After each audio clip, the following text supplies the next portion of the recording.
Greetings, Assassins! My name is Simon, I'm Associate Game Director on Assassin's Creed Shadows, and today we're gonna go through a comparative gameplay walkthrough showcasing both stealth and combat for our two protagonists. You ready? Set? Parkour down! We start off playing as Naoe as she approaches Nijo Castle in the city of Kyoto. We're also playing in the new immersive mode, which means everyone in Japan is speaking their own native language, but everything is subtitled. Give that mode a try, it's pretty cool. Like any castles in the game, this place is full of gear and resources ripe for the taking, and we are free to go about it any way we choose. And so we choose to eliminate this poor Ashigaru soldier. Don't worry, he's with the bad guys. Okay, let's observe our surroundings and get our bearings. We've got one Ashigaru working the haystack, another on patrol back there, and we've got a samurai daisho right here, which could be a challenge. And there's the alarm bell, which, trust me, if you pride yourself as being a stealth player, you don't want anyone to ring that bell. Although we're safe right now using the rooftops, Nijo Castle is fairly flat compared to most other castles. If things go awry and we have to disappear in a hurry, it's gonna be harder here because the roofs are just not that high. So we are gonna take our time. Yeah, the samurai daisho is by far the most dangerous enemy in this area. And since we have a tanto equipped, this is a perfect setup for a double air assassination. Well, almost. Like I said, this daisho is pretty strong, but no matter. A quick change of headgear with a particular perk that gives us one additional chunk of assassination damage on all air assassinations should do the trick. Oh yeah.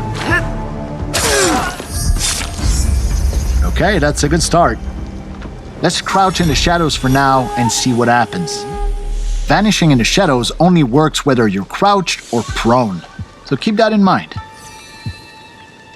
Okay, as long as this guy stays far away, he's not much of a threat, so kunai to the face it is. And while this other guy is busy reloading his tempo rifle, we go up, and he goes down. Beautiful. Okay, moving on to the next section. Using Observe Mechanic once again, we can see that there is quite a lot more enemies here. A few Ashigaru, a sniper, a couple servants, but I think we have a pretty obvious next move right here. Next customer, please. There's a lot of open space right in front of us, and it will be hard to close that distance without being seen. Perfect opportunity to call upon our ally Genojo and some of his exploding tricks. Okay, time to go to work. Tanto and Hidden Blade combo, baby. Oh, looks like we spooked the servant here. Now, these guys won't really fight back, but if they spot you, they will try and find some reinforcement and bring them back to the area they saw you in. But since we have no intention of staying here, this guy is not an immediate threat. So let's just use Eagle Vision and scout the house ahead. Orange are servant and red means military archetypes. Let's make the most out of the shadows here and go around the problem rather than through it. We're probably bypassing a whole lot of loot opportunities right now, but it's the samurai daisho we're after, and so it's the samurai daisho we're gonna get. Wait, is this guy gonna... No. Okay, we're good. Now, about that samurai daisho. Let's use a high-risk tactic here. We're gonna whistle him over to attract him to this shoji door, and using the katana, this is guaranteed to get attention from the outside, so let's disappear out of view and see if anyone shows up. Never stood a chance. Come on, it's cool to be a shinobi. Alright, quick use of the grappling hook to get back to the rooftops. Oh, somebody saw us. Down, boy. And with two sections of Nijo Castle cleared for now, let's make our way towards the Tenshu, which, if you don't know, Tenshus are the biggest, tallest, most impressive structure in any Japanese castle. Word of caution though, the area at the base of any Tenshu is generally very well guarded. This is where the good stuff is. But Simon, I hear some of you say, we know already about Naoe's cool shinobi assassin moves. What we want to know is what, if anything, does Yasuke bring to the stealth experience? Fair enough, let's take a look at Yasuke. Same city, same castle, different season, different character, different save file. For all intents and purposes, we're restarting the whole thing using Yasuke with a purpose-built stealth and archery setup. Worth pointing out that we're not using his typical samurai armor here. Clearly not as nimble as Naoe, Yasuke still has a pretty respectable amount of traversal skills as long as we read the world differently than we do when we play Naoe. And aiming at his Ashigaru soldier with predictive damage, we can see that he's gonna survive this shot although his armor is gonna break. Switching to silent arrows bypasses armor and guarantees the kill. He never saw it coming. Yasuke can generate a lot of sound while moving through the environment, so choosing where and more importantly, when to drop is gonna be crucial as we make our way through Nijo's courtyard. Taking a calculated risk here. Okay, we're good. Yasuke not having a hidden blade means that his types of kills are badass and very noisy, so you want to space them out as well to avoid unwanted attention. Here is the first samurai daisho in this Yasuke stealth run. And I think he just noticed his buddy is missing a head. Welcome to the club.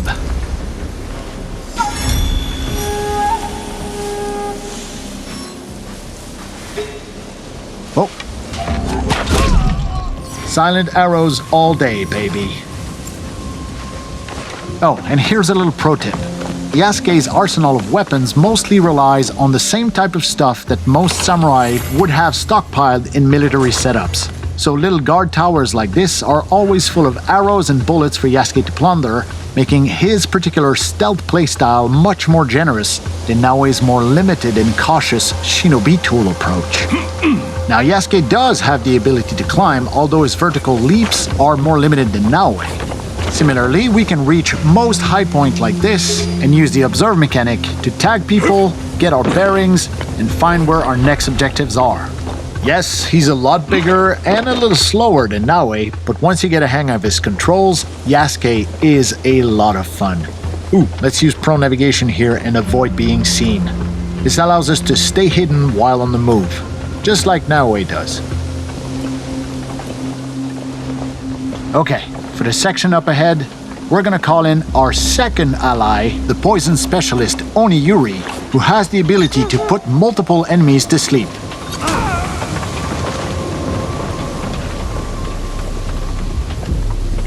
Yeah, no poison for you. Courtyard clear. Time to move into the house. Little fun fact about Oniyuri's poison clouds, they will affect any other enemy who investigate those bodies and will also make them fall asleep. And since Yasuke does not have eagle vision, whistling in a door frame is a sure way to get the attention of whoever might be lurking behind a door and get the drop on them. Hi. We previously saw with Naoe that this house during winter is full of people, but here in summer during broad daylight, there was only one samurai guarding a tapestry, which will look infinitely better in our own hideout. Your move, buddy. Yeah, that's a good move. Okay, moving on to the next section here. Hold on, we're gonna get some elevation first and get our bearings.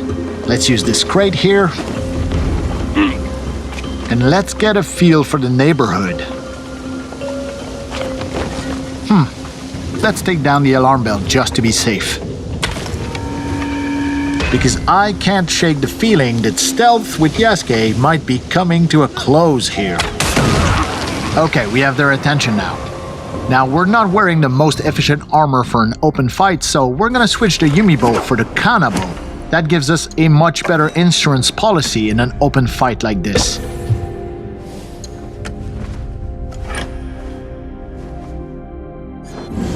Okay, let's go get it. Oh yeah, you're up.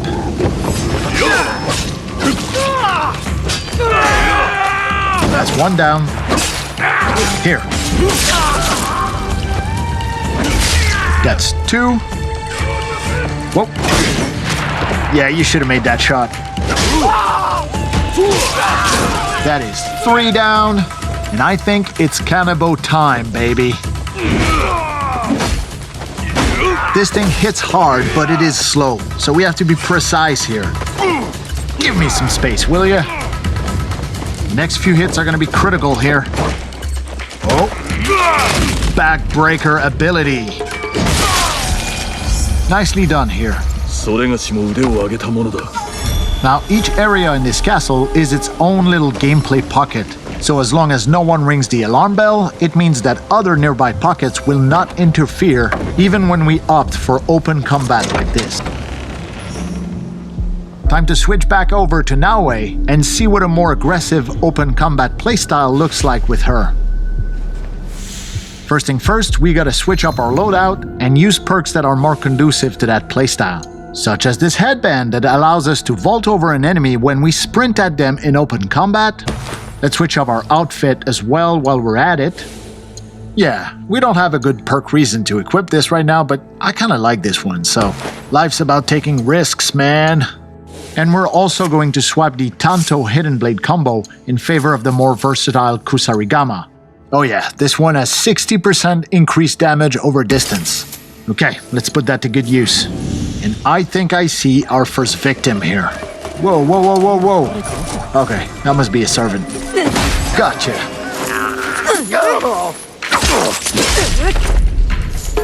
One more for good luck. Ah, where did that servant go?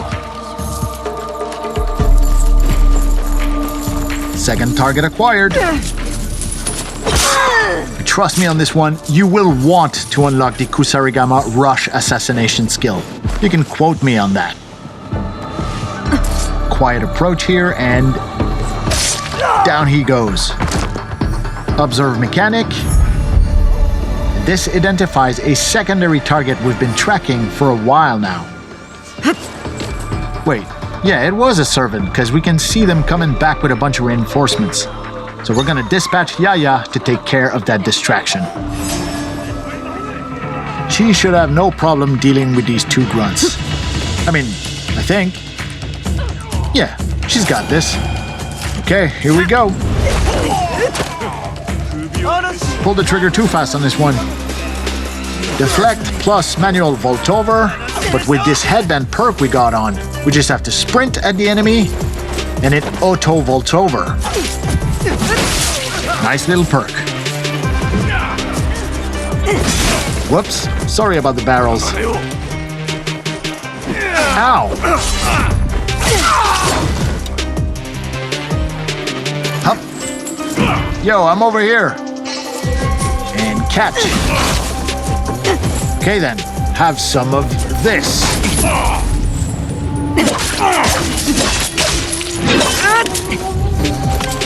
Hey, Yaya comes in with the assist. Okay, we're gonna deploy some tricks here.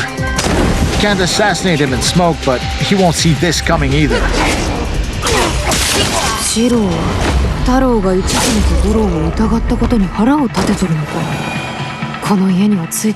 Yeah, you tell me. Don't worry, it'll all make sense once you get your hands on the game. For now, let's take a look at the very top of this Tenchu, where this white dot represents the unique Samurai Daisho chest from this castle. Using the grappling hook, it's pretty easy to hook up on those large overhangs and make climbing the exterior of a Tenchu pretty much a breeze for Naoe. That being said, we're bypassing quite a few loot opportunities right now. There is more than 30 unique castles in the game, and each of them comes with their own Daisho chest, which only unlocks once you deal with all the Samurai Daishos stationed within that castle. We're not talking about random loot drops either. Every single Daisho chest contains bespoke, handcrafted, legendary gear, either for Naoe or Yasuke, all of it some of the best loot you'll find anywhere in Assassin's Creed Shadows. Let's have a look at the beautiful skyline of Kyoto on a brisk winter morning.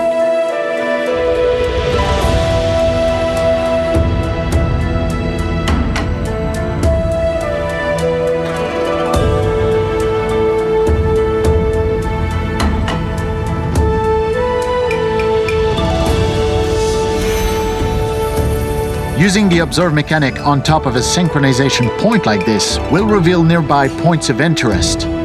Up to us to place markers as we see fit to further our exploration of Japan.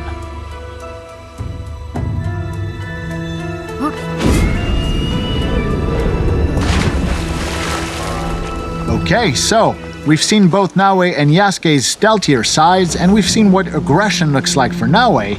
Now let's switch over to our samurai and see what we can muster from a full frontal aggressive assault with Yasuke. Once again, it's time to shake up our loadout with much more aggressive weapons. Okay, first we're gonna pick the Naginata here, which is excellent for crowd control. And because stealth will not be an option here, let's use the Teppo rifle for maximum range efficiency as well.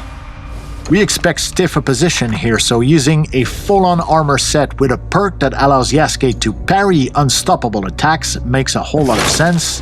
And to literally cap it off, a matching samurai helmet with a perk that deals 50% damage on parries.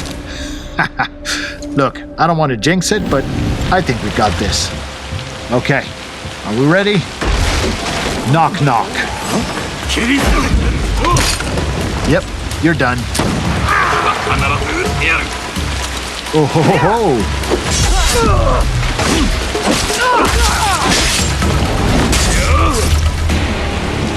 Alright, who's next? Okay, I think we're just gonna beeline straight to our target here. Oh, sniper on the right. Calling in Yagoro. He'll take care of that sniper while we are running straight into the dragon's mouth. This is gonna be good. Hello, Takahashi Shiro. We've been looking for you. Come on, what you got, big man? Right, we can parry these. There you go. No, you don't.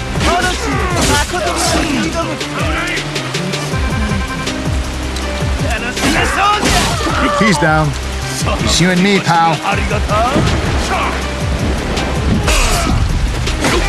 Armor break. So now that he has no armor, we're chipping away at his health. And here we go.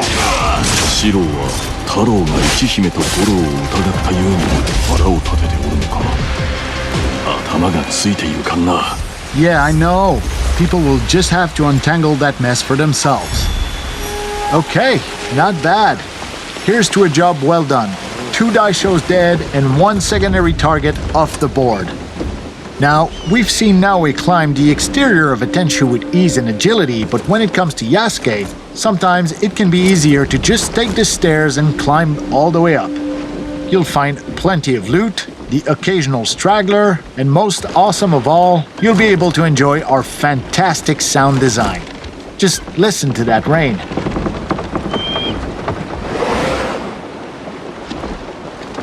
It's awesome.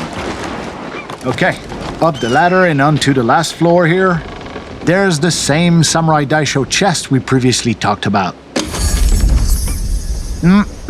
That delicious handcrafted legendary gear. And before we leave, please allow me to indulge myself and take one last look at the beautiful city of Kyoto and its mountainous surrounding landscape during the bountiful summer months.